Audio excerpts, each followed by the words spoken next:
ጤና ይስጥልን ከኤቢሲ የሰዓቱን ዜና ይዘን ቀርበናል። አብራችሁን ሁኑ። የሰዓቱን ዜና ማቀርብላችሁ ተመስገን በየነ ነኝ። በመጀመሪያ የፌደራል መንግስት የ2009 በጀት ዓመት 274 ቢሊዮን 373 ሚሊዮን 197248 ብር ሆኖ ጸድቋል። የተመደበውን በጀት ደግሞ ያለ ብክነት ለመጠቀም በትኩረት እንደሚሰራ ነው ጠቅላይ ሚኒስትር ኃይለማርያም ደሳለኝ በዛሬው ዕለት በተወካዮች ምክር ቤት ተገኝተው ከአባላቱ ለተነሱ ጥያቄዎች በሰጡት ምላሽና ማብራሪያ ላይ የገለጹት። የድኑ ስነ ስርዓት የተከታተለው ባልደረባችን ብሩክ ያሬድ ነው። ከሱ ጋር የተወሰነ ቆይታ አድርጋለሁ። እሺ ብሩክ አመሰግናለሁ። እንግዲህ ያው ዛሬ በበጀትና ፋይናንስ ጉዳዮች ቋሚ ኮሚቴ የማጠቃለያው የ2009 በጀት ጸድቋል። ጠቅላይ ሚኒስትሩም የተለያዩ ጥያቄዎች ተነስተው በዚሁ ጉዳይ ላይ ማብራሪያ ምላሽም ሰጥተዋልና በአጠቃላይ በጀቱ በዋናነት ምን ላይ አትኩሮ ነበር የተሰራው? በተለይ ደግሞ መነሻ ሀሳቦቹን የበጀቱን መነሻ ሀሳቦች ታሳቢ ማድረግና በቀጣይ ባለ ሁለት አሃዝ ኢኮኖሚ እድገቱን ለማስቀጠል ከሚደረገው እንቅስቃሴ አንጻርስ ምን አንደምታ አለው የሚለውን አጠቃላይ እናንሳ። አመሰግናለሁ ተመስገን። እንግዲህ የበጀት ጉዳዩ መሰረት አድርጎ የተነሳበት የሀገሪቱ እያስመዘገበች ያለውን የኢኮኖሚ እድገት ማስቀጠል ነው። ቀጣይ በሆነ መልኩ የፈጣን እድገትን ማስቀጠል ነው። ስለዚህም በሚቀጥለው ዓመት 11.1 በመቶ እድገት እንደሚመዘገብ ታሳቢ ተደርጎ ነው የተዘጋጀው። ከዛ በተጨማሪ ደግሞ አጠቃላይ የሀገር ውስጥ ምርት እድገትም 18 በመቶ ይጨምራል በሚል ነው የተዘጋጀው። ከዚያም የዋጋ ግሽበትን ወደ አንድ አሃዝ ሆኖ እንዲቀጥል ማለትም እስከ 8 በመቶ ብቻ ላይ እንዲገደብ ለማድረግም አንድ የራሱ የሆነ መሰረታዊ የኢኮኖሚ መርሆች ከግምት አስገብቶ ነው የተዘጋጀው። ዛሬ ጠቅላይ ሚኒስትር ኃይለማርያም ደሳለኝም ይህንን በተመለከተ ከአባላቱ ለተነሱ ጥያቄዎች ማብራሪያ በሰጡበት ወቅት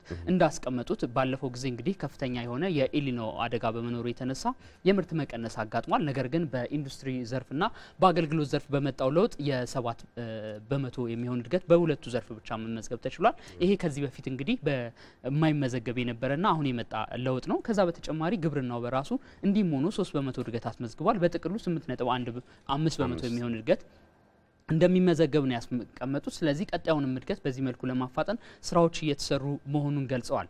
ስለዚህ የኢኮኖሚ መሰረቱ አሁንም ፈጣን እድገትን ማስቀጠል የህዝብ ተጠቃሚነትና ፍትሃዊነትን መሰረት በማድረግ የተቀረጸ መሆኑ ነው በግልጽ የተቀመጠው ማለት ነው። ከዚህ ጋር በተያያዘ እንግዲህ የተለያዩ ጥያቄዎች ተነስተዋል። ትላንትም እንግዲህ የገንዘብና ኢኮኖሚ ትብብር ሚኒስትሩ ባቀረቡት ከፓርላማ አባላቱ ጋር ባደረጉት ውይይት የተነሱ ሀሳብ ዛሬም በድጋሚ ተነስቷል። በተለይ ፕሮጀክቶችን በአግባቡ ፈጽሞ የበጀት ጉዳይን እያንዳንዱ ሳንቲም ለምትውልበትን ቦታ በአግባቡ ለማስተካከል ምን እየተሰራ ነው በሚለው ላይ ጥያቄ ተነስቶ ለዚህ ምላሽ ተሰጥቷል። እስቲ እሱን ተከታትለን እንመለስ። መልካም። በሀገራችን ታሪክ ከፍተኛ የሆነው በጀት ያለ ብክነት ህጋዊ የፋይናንስ አሰራር ስርዓቱን ተከትለው ለታለመለት ዓላማ እንዲውል ለማድረግ በመንግስት የተቀየሱ ስልቶች ምንድናቸው? የተመደበችውን ባጀት ያለ ብክነት እና ውጤታማ በሆነ መንገድ መጠቀምን በተመለከተ የቀረበውን ጥያቄ በሚመለከት ወደ 4 የሚጠጉ የተሳሰሩ ተግባራትን ማከናወን ይጠይቃል። አንደኛው ምክር ቤቱ እንደሚያውቀው ባለፈው ዓመት መንግስት የብሔራዊ የፕላን ኮሚሽን አቋቁሟል። መንግስት ይሄንን አደረጃጀት እና አቅም ያቋቋመበት ዋናው ምክንያት የመንግስት አፈጻጸም ክትትልና ግምገማ ጠንካራ መሆን የሚገባው በመሆኑ የዚህ ኮሚሽን አንዱና ትልቁ ተግባር ባለፈው ዓመት ራሱን ሲያዘጋጅና አቅም ሲገነባ ቆይቷል። በዘንድሮ ዓመት በሙሉ አቅሙ ወደ ስራ የሚገባበት ዋናው ጉዳይ የመንግስትን አፈጻጸም ግምገማ እና ክትትል የማድረግና በዚህ መሰረት እርምጃዎች እንዲወሰዱ፣ ማሻሻያዎች እንዲደረጉ፣ ማስተካከያዎች እንዲደረጉ የሚያስደርግ ትልቅ ተቋም ነው። ይሄ ተቋማዊ አቅም በዘንድሮ ዓመት ወደ ሙሉ ተግባራና ስራ ይገባል የሚል እምነት አለ። ውስጥ ኦዲተሮች ነፃነት እንዲኖራቸው እና የውጭ ኦዲት ከመምጣቱ በፊት በመስሪያ ቤቱ ውስጥ ትክክለኛ ስራ መሰራቱን የሚያረጋግጥ አሰራር ስርዓት ዘርግተናል። ይሄ ጥሩ የኦዲት ስርዓትና የባጀት አጠቃቀም ካላቸው አገሮች ልምድ በመውሰድ እና በመቀመር የተዘጋጀ ሪፎርም ነው። ሌሎችስ በጀቱን ላይ ተንተርሰው የተነሱ ጥያቄዎች ምን መልክ ነበራቸው? ምላሻቸው እንግዲህ አንዱ ከኢኮኖሚ ጉዳዮች ውስጥ የሚካተተው የግብርና ምርቱን ለማሳደግ የሚሰሩ ስራዎች ነው። ይህንን ከፍ ለማድረግ እንግዲህ ባለፈው ጊዜ ኢሊኖን ለመቋቋም የ16 ቢሊዮን ብር ወይም 800 ሚሊዮን የአሜሪካ ዶላር ተመድቦ እያንዳንዱ ሰው በድርቁ ሳቢያ እንዳይፈናቀል እንስሳቶችም ሳይቀር መኖ እንዲቀርብላቸው በማድረግ ውጤታማ ስራ ተሰርቷል። አሁንም ይህንን ዘርፍ በማስቀጠል የኢኮኖሚ እድገቱን ማፋጠን የሚለው እንደ ትልቅ አጀንዳ ተይዞ የተሰራበት ነው። ለዚህ ደግሞ የውጭ ንግድን ማፋጠን፣ የኢንዱስትሪ መዋቅራዊ ሽግግሩን ማፋጠን በሚሉ ጉዳዮች ላይ ትኩረት ተሰጥቶ እንደሚሰራ ለዚህም ለሀገር ውስጥ ባለሀብቱም ሆነ የውጭ ኢንቨስትመንቱን ለመሳብ የሚያስችሉ ትልቅ የኢንዱስትሪ ፓርኮች የመሰራታቸው ሁኔታ እንደሚቀጥል ነው። የውጭ ኢንቨስትመንት በማምጣት ውጭ ምንዛሪን ከማምጣት አንጻር የውጭ ንግድ ትልቅ ሚና አለው።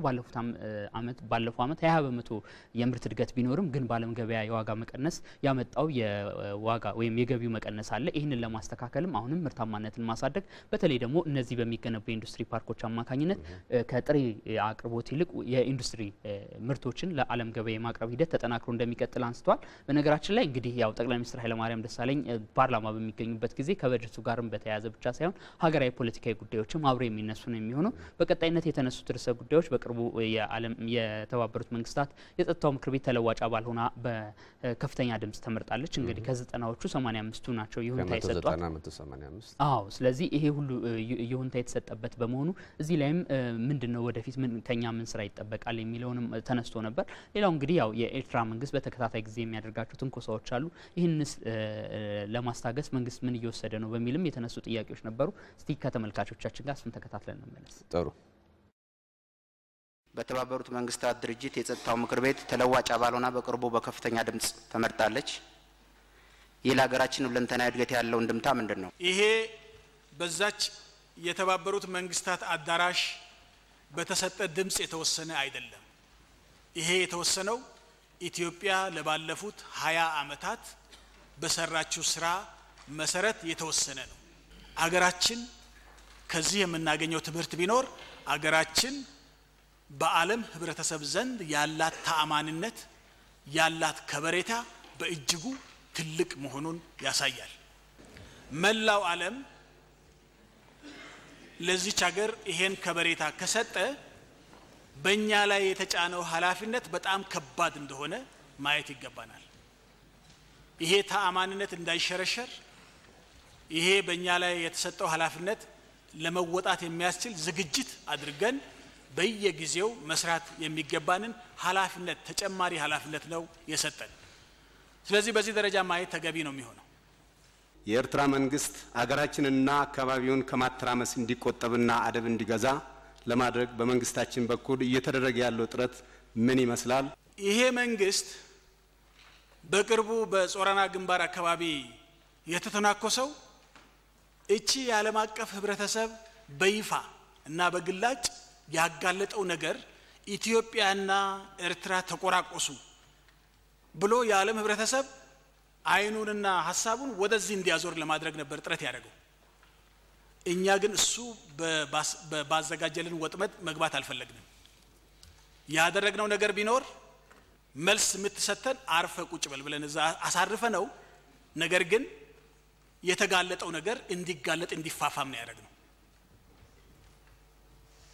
ስለዚህ የኢትዮጵያ መንግስት ፖሊሲው ግልጽ ነው። እኛ የኤርትራ ህዝብ ወንድምና እህት የሆነው የኤርትራ ህዝብ በተደጋጋሚ እንዳልነው ከድህነት አረንቋ እንዲወጣ ልክ እንደ ኢትዮጵያ ህዝብ ከችግር እንዲወጣ ከመማቀቅ እንዲወጣ ልጆቹ ያለ ጠያቂ በየጊዜው ወደ ሚሊተሪ ካምፕ እየገቡ መከራ የሚያዩበትን ሁኔታ እንዲያቆም ፖለቲካዊ ዓለም አቀፋዊ ዲፕሎማሲያዊ ስራ እንሰራለን። ይሄን በመስራታችን ውጤት አምጥተናል። ከሌላው ለኤርትራ ህዝብ ከሚቆረቆር ዓለም አቀፍ ህብረተሰብ ጋር ተባብረን እንሰራለን።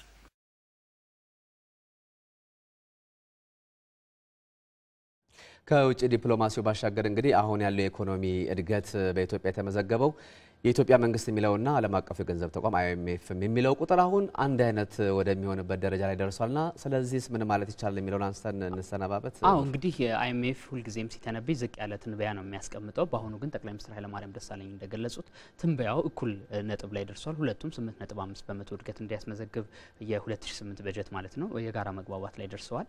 ከሁሉ በተለየ ደግሞ በኢንዱስትሪ ዘርፍ የተሰሩ ስራዎች ለውጥ እያመጡ ነው። መዋቅራዊ ሽግሩን በሚያፋጥም መልኩ ማለት ይቻላል። ምክንያቱም በኢንዱስትሪና በአገልግሎት ዘርፍ ሳይሆን ሁሌም በግብርናው ነበር ትልቅ እድገት የሚመዘገበው። በአሁኑ ግን የ7% ጥምር እድገት አስመዝግቧል። ስለዚህ የኢኮኖሚ ሂደቱ ሰላማዊ ሆኖ እንደሚቀጥል የሚያሳይ ነው። የውጭ ምርት ላይ ያሉ ክፍተቶችን ማስተካከል ከተቻለና በተለይ እሳቸው ያስቀመጡት የፕላን ኮሚሽን የተቋቋመበት ዋናማ ዓላማ የፕሮጀክት ስራዎች በአግባቡ እንዲከናወኑ ለማድረግና የፕሮግራም በጀት ስለሆነ የሚመደበው ኢትዮጵያ ውስጥ እያንዳንዷ ሳንቲም የት እንደገባች ተገቢ ቁጥጥር እንዲደረግ ከተደረገና የፓርላማው አቅም በዚሁ መልኩ ጠንክሮ እያንዳንዷን ፕሮጀክቶች ሄዶ እየተቆጣጠረ የቁጥጥር ስርዓቱን ካጠበቀ ውጤታማ ለውጦች ይመጣሉ ማለት እንችላለን። ስለዚህ በበጀት አጠቃቀሙ ላይ የሚመጡ ለውጦች ይኖራሉ።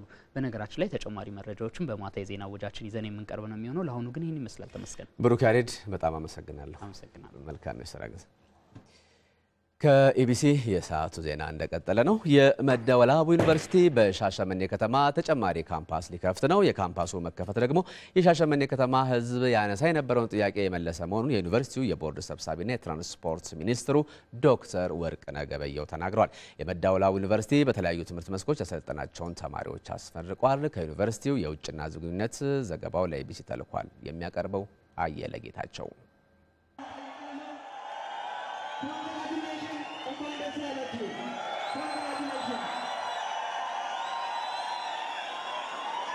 የመደወላቡ ዩኒቨርሲቲ በ1999 ከተቋቋመ ወዲህ ለ8ኛ ጊዜ ነው ዘንድሮ ያስመረቀው። ዩኒቨርሲቲው በመደበኛ በማታና በተከታታይ የትምህርት መርሃ ግብሮች በተለያዩ የትምህርት መስኮች ያሰለጠናቸውን ከ1600 በላይ ተማሪዎች አስመርቋል።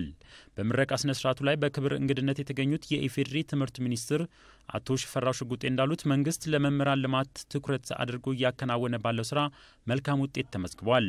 ተመራቂዎች ያገኙትን እውቀት በመጠቀም ለሀገራቸውና ለሕዝባቸው የድርሻቸውን እንዲወጡም አሳስበዋል። ዛሬ ስትመረቁ ይቺ ድንቅ ቀነች ለእናንተ የመጀመሪያው የድል ምዕራፍ ስለሆነች፣ ነገር ግን ለአዲስ ፍልሚያ መዘጋጃ ሆነች። ስለዚህ ከዛሬ ጀምሮ ወደ ስራ ብትሰማሩም ሆነ ወደ ትምህርት የምትሰማሩ በሙሉ ለአዲስ ህይወት፣ ለአዲስ ማህበራዊ ፍልሚያ መዘጋጀት ይኖርባቸዋል። የኢፌዴሪ የትራንስፖርት ሚኒስትርና የዩኒቨርሲቲው የቦርድ ሰብሳቢ ዶክተር ወርቅነህ ገበየሁ በበኩላቸው የመደወላቡ ዩኒቨርሲቲ በእውቀት የታነጹና በሀገሪቱ ህዳሴ ውስጥ የበኩላቸውን ድርሻ የሚወጡ ወጣቶችን ለማፍራት የበኩሉን ድርሻ እየተወጣ ይገኛል። ተመራቂዎች ሀገሪቷን መካከለኛ ገቢ ካላቸው ሀገራት ተርታ ለማሳለፍ እየተደረገ ባለው ጥረት ውስጥ የራሳቸውን አሻራ በማኖር ስራ ፈጣሪ ዜጋ በመሆን ተምሳሌት መሆን እንዳለባቸውም አሳስበዋል። በሀገራችን ገና ያልተነኩ ፈርጀ ብዙ ስራዎች ስላሉ ይህንን በማልማት ስራ ፈጣሪ ሆናችሁ መንግስት በሚያመቻችላችሁ የተለያዩ አማራጮችና ስትራቴጂዎች በመጠቀም ውጤታማ በመሆን የሀገራችንን ህዳሴ በማረጋገጥ ሀገራችን ወደፊት በእድገት ጎዳና ላይ እንድትሄድ የበኩላችሁን ኃላፊነትና ድርሻ እንድትወጡ አደራ እላችኋለሁ።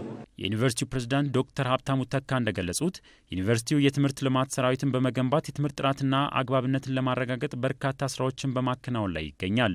ዩኒቨርሲቲው የማህበረሰብ አገልግሎትን በማስፋት የአርሶ አደሩን የቴክኖሎጂ ሽግግር ለማሳለጥ በሮቤ በጊኒርና በመደወላቡ ወረዳዎች የምርምር ጣቢያዎች ከፍቶ በመስራት ላይ እንደሚገኝ አመልክተዋል። በተያያዘ ዜና የመደወላቡ ዩኒቨርሲቲ በሻሸመኔ ከተማ በኩየራ ጤና ሳይንስ ግቢ ውስጥ ካምፓስ ለመክፈት የመሰረተ ድንጋይ አስጥሏል። በሻሸመኔ ከተማ ዩኒቨርሲቲ እንዲገነባ የረጅም ጊዜ ጥያቄ የነበረ ሲሆን የሻሸመኔ ካምፓስ ማስፋፋያ መሰረት ድንጋይ መጣሉ የከተማዋ ሕዝብን ጥያቄ የመለሰ መሆኑ ተገልጿል። የዩኒቨርሲቲው የቦርድ ሰብሳቢና የትራንስፖርት ሚኒስትሩ ዶክተር ወርቅነህ ገበየሁ በከተማዋ እስካሁን ዩኒቨርሲቲ ባለመኖሩ የአካባቢው ማህበረሰብ በአቅራቢያው በሚገኙ ዩኒቨርሲቲዎች እንዲማሩ እየተደረገ ሲሆን የመደወላቡ ዩኒቨርሲቲ በከተማዋ ማስፋፊያ ማድረጉ ይበልጥ የአካባቢው ማህበረሰብ ተጠቃሚ ያደርገዋል ብለዋል። ዩኒቨርሲቲው በ2009 የትምህርት ዘመን በጤና ሳይንስ ፋክልቲውና በቢዝነስ ኢኮኖሚክስ ፋክልቲው 300 ተማሪዎችን ተቀብሎ እንደሚያስተምር ፕሬዝዳንቱ ገልጸዋል። በላኒና ምክንያት ሊከሰት የሚችለው የጎርፍ አደጋ በተቀናጀ የአርሶ አደሩ ርብርብ ጉዳቱን ለመቀነስ የተሰራ መሆኑን የደቡብ ክልል እርሻና ተፈጥሮ ሀብት ልማት ቢሮ አስታወቀ። በወላይታ ዞን የሚገኙ አርሶ አደሮች ደግሞ በበልግ ወቅት በጎርፍ ያጡትን ምርት በመኸር ለማካካስ ጠንክረው እንደሚሰሩ ነው የተናገሩት። ለተጨማሪው ብርሃን እያየው በዓለም አቀፍ ደረጃ በተከሰተው የአየር ንብረት ለውጥ ምክንያት በርካታ ታዳጊ ሀገራት ጉዳት እየደረሰባቸው ነው። ችግሩ በኢትዮጵያ ላይም ተከስቷል። በወላይታ ዞንም በዚህ በአየር መዛባት ሳቢያ በተከሰተ የጎርፍና የመሬት ናዳ ምክንያት የ37 ሰዎች ሕይወት መጥፋቱ የሚታወስ ነው። 3868 ሄክታር ማሳ ላይም ጉዳት ደርሷል። የጉዳቱ ሰለባ የሆኑ አርሶ አደሮች የሚያረጋግጡትም ይህንኑ ነው። ቲማቲም ነበረኝ ወደ 2 ጥማድ፣ ጥቅል ጎመንም እንደዚህ 2 ጥማድ ነበረኝ። በርበሬ ቃሪያም በዚህ ሰዓት የሚሸጥ ነው ደርሶ ወደ 1 ሄክታር በቃ ይህን ሁሉ አንዴ ገብቶ አጠፋ። ወር ሙሉ በማሳይ ጎርፍ ሄደ። ከዛ የተነሳ ያው አትሊስት አንድ ወደ 100 ምናምን ሺህ ብር የሚያወጣ ምርት ከሰረ ለኔ። በቆሎ አሁን በኔ በኩል በቆሎ የተዘራበትን ጠቅላላ ወዝዷል። ጠቅልሎ እንደገና ማሳውን እንዳልነበረ ነው ያደረገው። ከወላይታ ዞን እርሻና ተፈጥሮ ሀብት መምሪያ የተገኘ መረጃ እንደሚያመለክተው በአጠቃላይ በጎርፉ ምክንያት በ8 ወረዳዎች 340 አባወራዎች በመሬት መንሸራተት ምክንያት ከቀያቸው ተፈናቅለዋል። የመምሪያው ኃላፊ አቶ መሪሁን ፍቅሩ እንዳሉት ዘላቂ መፍትሄም እየተፈለገላቸው ነው።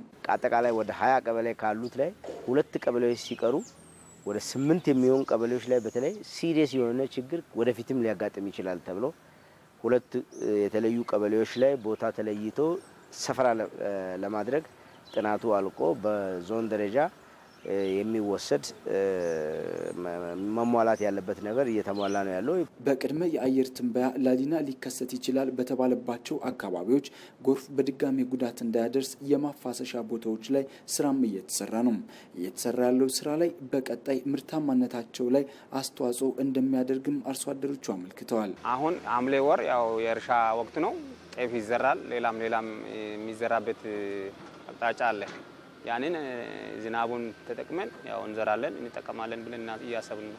አሁን ያው ቢከስርም ደግሞ ይሄ ከተመለሰ ነገ በጋም ክረምትም ለኛ ይሄ አሰማማኝ ስራ እየተሰራ ስላለ ሰርተን ለማግኘት ተስፋ አለኝ ለኔ። በደቡብ ብሔር ብሔረሰቦችና ሕዝቦች ክልል በምክትል ርዕሰ መስተዳድር ማዕረግ የእርሻና ተፈጥሮ ሀብት ልማት ቢሮ ኃላፊ አቶ ጥላሁን ከበደ ያረጋገጡትም ይህንኑ ነው። ላሊና ይከሰታል የሚል ትንበያ ነው። ዝናብ ከበዛ ደግሞ ወደ ማሳ ውሃ ገብቶ እንዳይተኛ፣ የተኛ ውሃም ካለ ደግሞ ውሃ ማፋሰስ እንዴት ነው የምናፋሰሰው፣ እንዴት ነው የምናስወግደው የሚለው የካናሎች ቦዮችን ጠረጋና ወደ ማሳ የሚገባ ውሃ መንገዶችን የመዝጋት ስራ ተቀናጀ አግባብ ስራ የሚሰሩበት ሁኔታ እንዲኖር በእቅዳችን በግልጽ አስቀምጠን በዚህ አግባብ ሰው ተስማምቶ እንዲተገበር ነው እንትን ያልነው። በወላይታ ዞን ቀደም ሲል ከበልግ ለማግኘት ታቅዶ የነበረው 21 ሚሊዮን ኩንታል ምርት ወደ 18.8 ሚሊዮን ይወርዳል ተብሎ ተተንብዋል። ብርሃን እያየሁ ነኝ ከወላይታ ሶዶ። በሰሜን ወሎ ዞን መቂት ወረዳ ከ37 ሚሊዮን ብር በላይ በሆነ ወጪ የተገነቡ የመጀመሪያ ደረጃ ሆስፒታልና የወጣቶች መዝናኛ ማዕከላት ተመርቀዋል።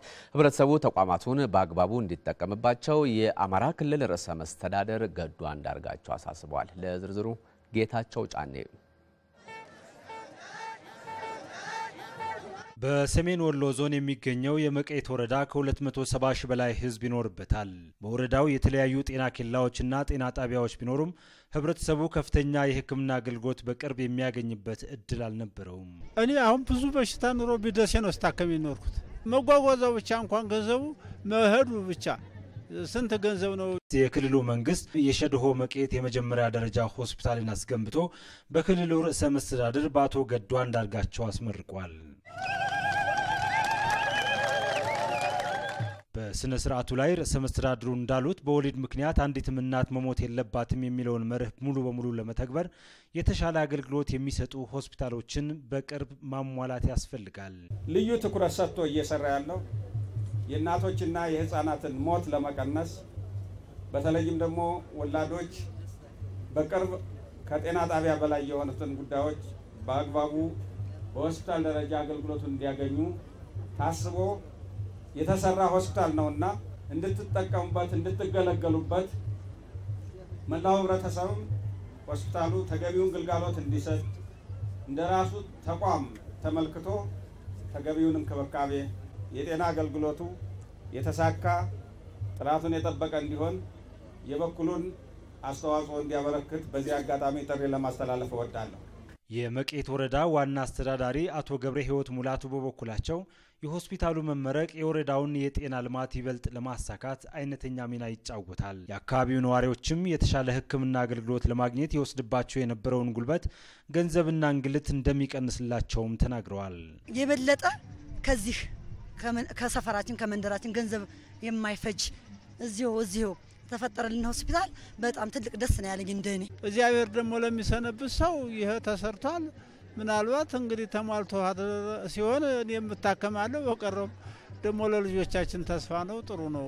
ከዚሁ ጋር በተያያዘም በተለያዩ የልማት አጋሮች ድጋፍና በመቄት ወረዳ ህዝብ ተሳትፎ በ2.6 ሚሊዮን ብር የፍላቂት ገረገራ ሁለገብ የወጣቶች መዝናኛ ማዕከል ግንባታም ተጠናቆ ተመርቋል። ለኢትዮጵያ ብሮድካስቲንግ ኮርፖሬሽን ዘገባ ጌታቸው ጫኔ፣ ሰሜን ወሎ መቄት።